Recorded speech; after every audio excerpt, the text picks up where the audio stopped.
had any questions or wasn't feeling well. But no, this ceremony was intimate and interactive. As we started our trips, he began making his rounds, each time with a different act. First, he waved a fan made of feathers in my face. Next, he shook dried leaves around my body. Then he blew tobacco smoke into my sleeping bag. Thanks? By the time I was being baptized with flower water, I figured things couldn't get any worse. Then my stomach began to rumble. I absolutely hate throwing up, so I was determined to keep the poison down, even as my tummy churned like a washing machine.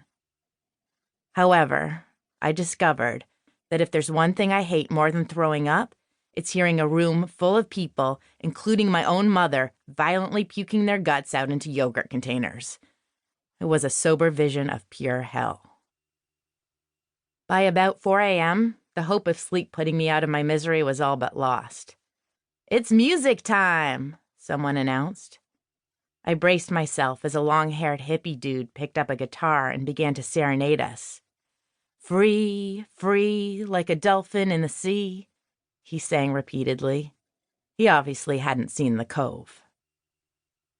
If ayahuasca was bringing any clarity to my life, it was that saving Mom would have to wait for another day, and that I should never leave home without earplugs. I glanced over at her. She was adorable, all strung out, swaddled in her sleeping bag. Is this how she used to look at me when I was a baby? I was feeling restless. I wondered if it would be rude if I excused myself to go watch TV in the bedroom. Maybe I could play Scrabble on my phone. There was really no way out, so I went back to the altar and downed another shot. Stage 1.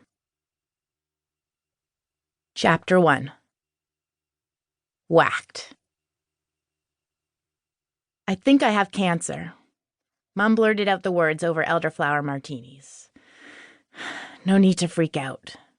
She'd always been an anxious person with a storyteller's penchant for exaggeration.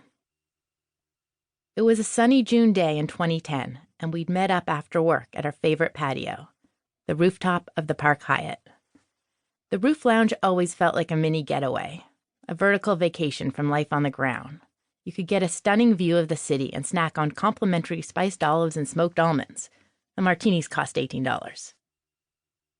"I had a colonoscopy and they found a polyp that they think is cancerous. I'll have to get some more tests done and see a colorectal surgeon next week," Mom said all in one breath, the verbal equivalent of ripping off a Band-Aid.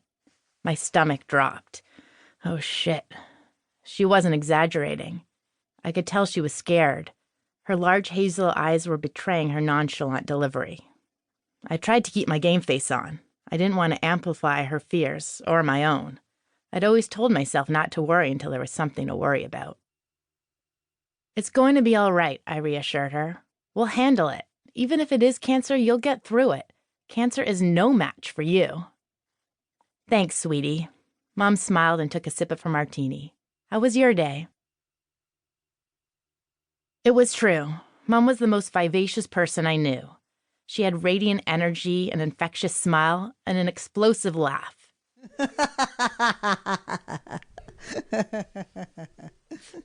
It was so loud and distinct that my brother and I could always tell where she was in a crowded room. No matter what, Mom stood out from the pack. She had frizzy shoulder-length brown hair with a few blonde and silver strands, and a style all her own. A mix of Parisian silk scarves, colorful bohemian knits, asymmetrical designer jackets, and vintage Issey Miyake and Missoni. Her extensive jewelry collection was more like wearable art.